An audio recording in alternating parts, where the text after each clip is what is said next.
Bonjour à tous, nous sommes le 15 juillet et je suis en Dordogne. Aujourd'hui, j'ai envie de vous parler de ces gens qui entrent dans nos vies sans prévenir.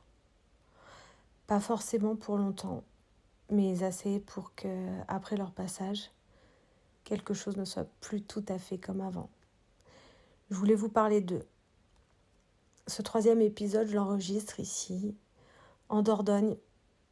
Je suis dans la maison, mais la maison, elle est en plein milieu des champs. Il y a des oiseaux, des insectes, un sublime arbre à pompons. Je l'appelle comme ça, je sais qu'il a sûrement un nom savant. Et surtout, il y a des souvenirs. J'ai failli pas le faire cet épisode. J'avais pris du retard et pour être honnête, je n'avais pas anticipé d'être encore là à faire ce podcast. Et finalement, c'est peut-être pas plus mal. Parce que ce lieu m'a rappelé pourquoi j'ai commencé tout ça. Pas pour faire des discours, pas pour inspirer, mais pour mettre des mots sur ce qu'on vit. Ce qu'on ne dit pas, ce qu'on ne voit pas, ce qui ne fait pas de bruit, mais qui change tout. Aujourd'hui, j'ai envie de rendre hommage à ces personnes discrètes, celles qui nous sauvent parfois sans même le savoir. Des gens qui débarquent pile au bon moment. Pas des super-héros, pas des gens qui sont là pour briller. Ils sont juste là, eux-mêmes. Dans ma vie, je les appelle les êtres de lumière. Ça peut être un ami, une nounou, une rencontre inattendue. Quelqu'un qui te met en contact avec une autre personne que tu ne connaissais pas et pourtant qui va te faire du bien. Parfois même un inconnu, quelqu'un qui te regarde et tu te sens soudain un peu plus vivante, voire guillerette. Et puis il y a Lily.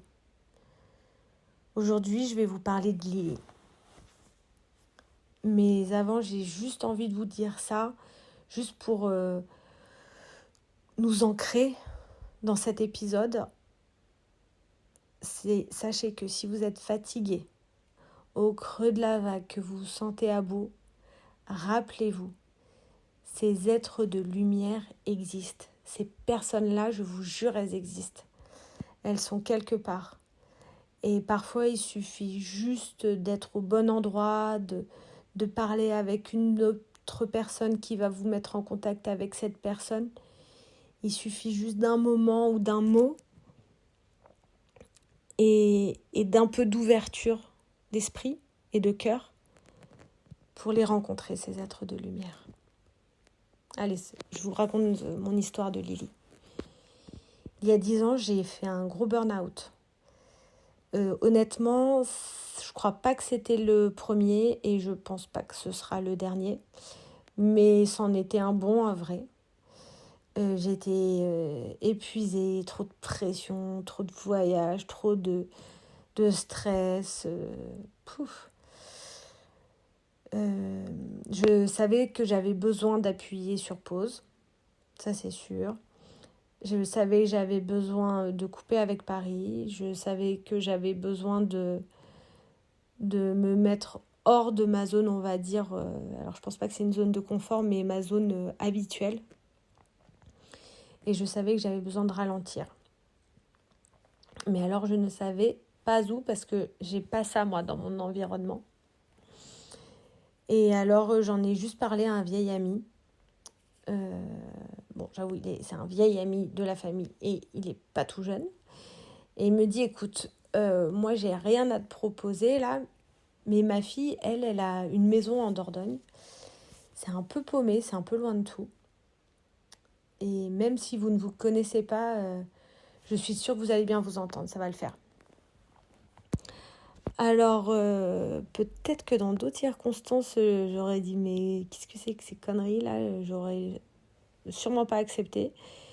Mais là, en fait, c'était plus fort que moi, il fallait que je coupe.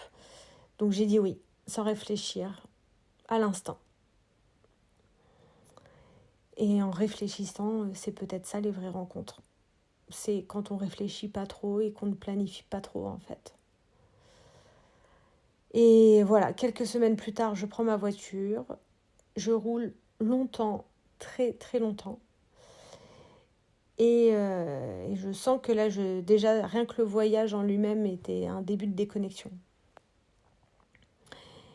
Et après quasiment 6 heures de route, j'arrive. Je vais vraiment au bout d'une impasse. Après, c'était la forêt. On était à la fin de la journée, hein, c'était entre chien et loup. Le seul bruit qu'il y avait, c'était celui des oiseaux, du vent, l'odeur du foin. Je me retrouve devant une petite maison absolument incroyable. On se serait cru dans un film de Noël, dans The Holiday. Et j'attends. Et oui, parce que avec Lily, on attend beaucoup quand même. Mais une demi-heure plus tard, ce qui est court pour Lily, j'aperçois une voiture et un petit bout de femme en sort avec un grand sourire, assez enjoué. Elle me dit « Bienvenue chez moi, tu vas voir, ça va être cool. On va passer un bon moment. » Voilà, ça c'est Lily. Alors on ne se connaissait pas et pourtant on a passé 10 jours ensemble. Et on a quasiment tout partagé, hein. Vraiment d'un seul coup, de quelqu'un que tu ne connais pas, c'est quelqu'un qui s'inscrit dans ton quotidien et toi tu t'inscris dans le sien. On a partagé les repas, beaucoup d'histoires de nos vies, des points de vue totalement différents, des parcours de vie absolument à l'opposé. L'une de l'autre, on se regardait et on s'écoutait avec les yeux écarquillés. Je pense que c'était le début d'une de mes plus grandes leçons d'ouverture d'esprit parce que, en fait, on ne se connaissait pas. C'était évident qu'on allait passer un bon moment et pourtant, mais on n'avait rien à voir l'une avec l'autre. Alors elle m'a montré son monde, les chevaux, les foins, les voisins, les dîners à la bonne franquette. Alors la vraie campagne, hein. Pas celle qu'on met en scène dans Antoinette dans les Cévennes ou un truc dans le genre. Là, c'est... Tu te lèves vraiment le matin pour nourrir les animaux. Tu vas accueillir ce que tu manges. Alors pas tout, hein, on va pas se mentir. Mais voilà, tu dors sans réseau, sans bruit. Et au moins, tu es sûr de ne pas être dérangé parce que de toute façon, tu captes pas. Et alors, incroyable, elle m'a pas du tout demandé ce que je faisais dans la vie, où j'en étais. Elle m'a juste demandé en gros là où j'en étais. Et incroyable, on n'a pas parlé de burn-out, pas du tout sur le moment. C'est seulement depuis quelques années, depuis qu'elle a vécu le sien en fait, qu'on a mis des mots sur le mien. Et je me suis aperçue que pendant plus de 5 ans, je lui avais pas dit que j'étais en plein burn-out.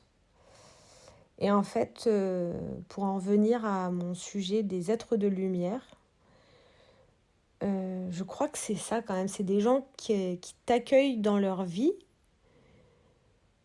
et que tu acceptes dans la tienne quand même, mais qui ne te demandent rien de...